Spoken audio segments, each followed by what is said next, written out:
So there's sort of a fluid relationship. My art is sort of a release from architecture.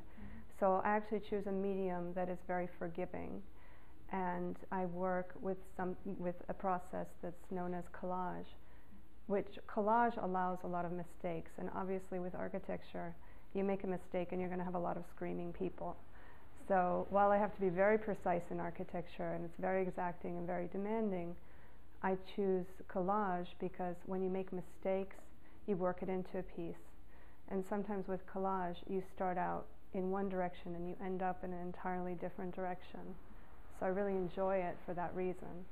So it's actually the total opposite of architecture in some ways. While the creative process is the same.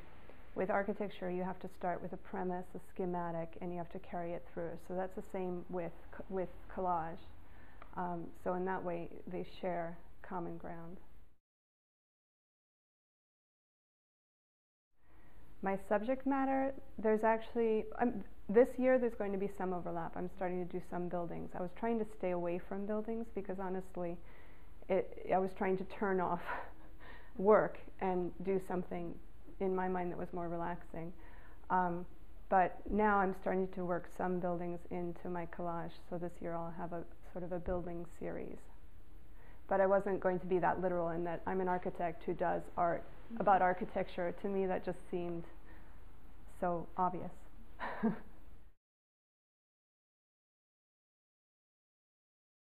It's a good question, and I think I bring the sensibility in terms of textures. My work, I suppose now that I think about it, my work is very much about texture in architecture. So I like layers, and I'm not about really simplicity. It's about layering many things on, and I suppose that's kind of where the common ground is with collage.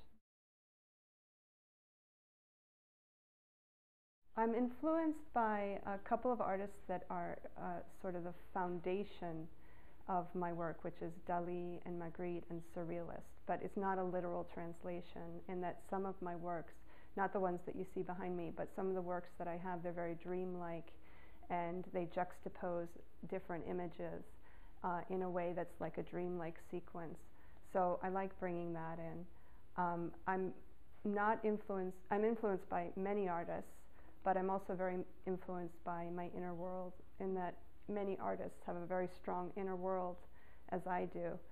So sometimes I go to sleep and I wake up, excuse me, having completed a project. I do that both with architecture and with art. So while I'm sleeping, I'm thinking, I'm dreaming, and then when I wake up, I've completed the work. And it's a matter of then putting it down on paper.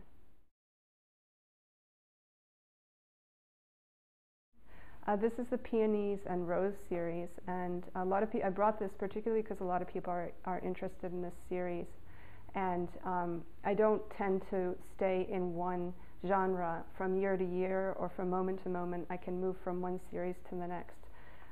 So much like Picasso had his blue period, I've had many periods and phases.